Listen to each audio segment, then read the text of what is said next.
manifesto menyelamatkan negara hukum yang demokratis, menyaksikan kondisi politik di dalam kehidupan berbangsa bernegara menjelang pemilu tahun 2024 sungguh memprihatinkan dan mencemaskan. Kondisi ini diawali oleh perilaku elit kekuasaan yang mengingkari etika, moral, dan nilai-nilai luhur yang terkandung di dalam Pancasila dan Undang-Undang Dasar Negara Republik Indonesia tahun 1945. Di samping mengabaikan juga cita-cita reformasi, diantaranya melaksanakan demokrasi dalam kehidupan bernegara dan bermasyarakat, membersihkan negara dan atau pemerintah dari praktek kolusi, korupsi, dan nepotisme, dan melakukan reformasi di berbagai bidang. Namun penyelenggara belum maksimal dalam mewujudkan cita-cita reformasi dan cita-cita para pendiri bangsa. Justru yang terjadi adalah kerusakan tatanan negara dan menciderai demokrasi. Hal ini terlihat dari keputusan Mahkamah Konstitusi nomor 90 garing PUU strip XX1 garing 2023 yang dinilai Majelis Kehormatan Mahkamah Konstitusi telah terbukti terjadi pelanggaran etika.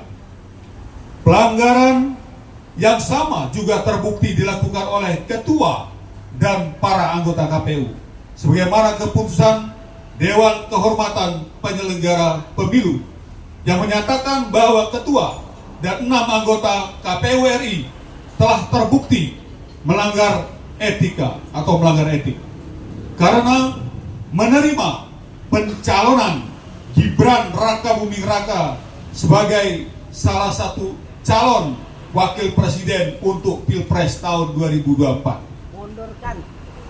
Politisasi hukum ini jelas merusak tatanan negara dan prinsip-prinsip demokrasi. Kerusakan tatanan negara dan prinsip-prinsip demokrasi tersebut jelas tampak pula dari sikap Presiden Joko Widodo yang ikut cawe-cawe dalam proses pemilu. Bahkan Presiden Joko Widodo membolehkan dirinya berkampanye dengan mengabaikan Undang-Undang Nomor 7 Tahun 2017 tentang pemilu. Di samping mempolitisir bantuan sosial seperti pembagian sembako kepada masyarakat yang syarat dengan kepentingan politik elektoral seperti yang dipersaksikan dilaksanakan di depan Istana Negara. Di sisi lain, pelanggaran etika moral juga menciderai demokrasi, terlihat dari penggunaan kekuasaan untuk memanfaatkan sumber daya aparatur negara, mulai dari Tentara Nasional Indonesia, Kepolisian Republik Indonesia, para menteri, pejabat gubernur, pejabat bupati, pejabat wali kota, camat, kades-kades, lurah, RT, dan RW yang cenderung mendukung salah satu pasangan capres-cawapres tertentu.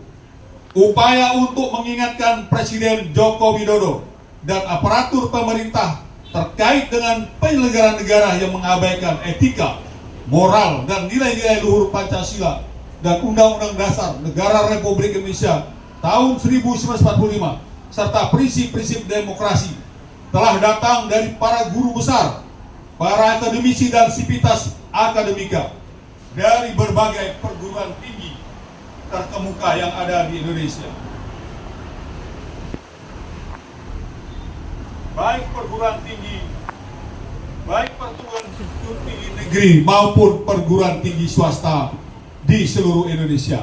Namun suara nurani mereka dianggap oleh elit pemerintah dan elit politik dengan tuduhan partisan dan digerakkan oleh pihak-pihak tertentu. Bahkan ada operasi yang dilakukan oleh oknum yang mengaku aparat kepolisian dan meminta rektor untuk membuat video testimoni yang mengapresiasi seolah-olah kinerja presiden dan pemerintahannya adalah kinerja yang baik. Juga operasi terhadap rektor dan kampus-kampus yang belum sempat menyuarakan nuraninya, yang sudah resah menyaksikan kondisi politik dan nir etika serta demokrasi yang tercederai ini. Ya, saya lanjutkan. Bertolak dari keprihatinan di atas, kami Awas Prodam Sumsel, Aliansi Warga Sipil Pro Demokrasi Sumatera Selatan, menyatakan sikap sebagai berikut.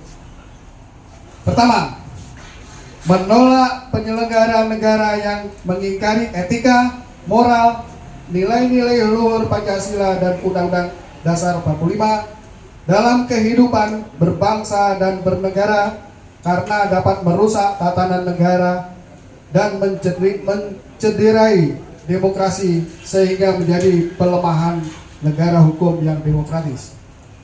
Kedua, mendesak Presiden Joko Widodo untuk menegakkan kewibawaan dan martabat Presiden sebagai negarawan, sehingga Presiden sebagai penyelenggara negara mampu mewujudkan cita-cita reformasi dan cita-cita para pendiri bangsa untuk membangun negara hukum yang demokratis. Ketiga, menuntut Presiden Joko Widodo untuk menghentikan segala bentuk politisasi hukum dan politisasi bantuan sosial yang syarat dengan kepentingan politik elektoral serta berpotensi mencederai hukum dan demokrasi. Keempat, menuntut lembaga penyelenggara negara pemilu, KPU atau KPUD, Panwaslu, DKPP untuk bekerja profesional, transparan, dan bersikap netral untuk menjaga demokrasi dengan mengedepankan azas langsung, umum, bebas, dan rahasia, dan jujur, adil, berdasarkan Pancasila dan Undang-Undang Dasar 45. Menuntut TNI, Polri, Menteri, PJ Gubernur, PJ Bupati, PJ Wali Kota, aparat sipil negara atau ASN, dan kepala desa seluruh Indonesia agar bersifat netral dan tidak cawe-cawe dalam pemilu 2024 sebagai upaya membangun negara hukum yang demokratis. Keenam, menuntut para penyelenggara negara untuk menghentikan segala tindakan intimidasi dan intervensi terhadap para rektor dan sivitas akademika atau universitas atau kampus yang melanggar prinsip-prinsip demokrasi, hukum, dan kebebasan akademik. Ketujuh, menghimbau masyarakat Indonesia untuk terlibat dan mengawasi penyelenggaraan pemilu agar tidak terjadi kecurangan dan memastikan bahwa pemilu 2024 dapat menghasilkan pemerintah yang memiliki legitimasi kuat yang berbasis suara rakyat. Demikian manifesto Awas Prodam Sumsel, Aliansi Warga Sipil Pro Demokrasi Sumatera Selatan, demi menyelamatkan bangsa Indonesia sebagai negara hukum yang demokratis. Palembang, 9 Februari 2024. Aliansi Warga Sipil Pro Demokrasi Sumatera Selatan. Terima kasih.